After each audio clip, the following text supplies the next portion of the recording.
Naujai įrengtas butas pačiame Klaipėdos senamiestyje. 53 kvadratiniai metrai šviežiai prabangiai įrengto buto Klaipėdoje. Taip, čia turim svetainę zoną, televizorius, baldai, sofalova, viskas lieka. Čia turim atskirai virtuvėlę.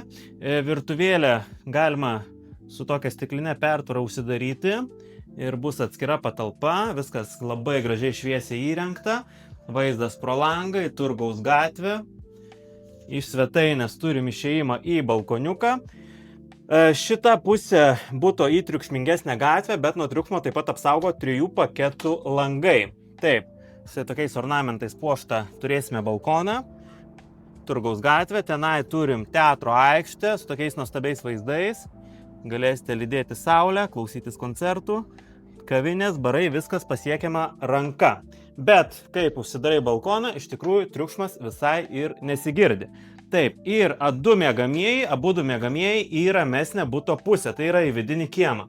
Miegamasis numeris 1 ir miegamasis numeris 2. Visame bute uosio parketas šviesus labai gražus ir prašau štai koks didžiulis vidinis erdvus kiemas, nors esame pačiame Klaipėdos senamiestyje. Taigi skambinkite, Tiltų gatvė 10, 53 kvadratiniai metrai, 3 aukštas iš 3.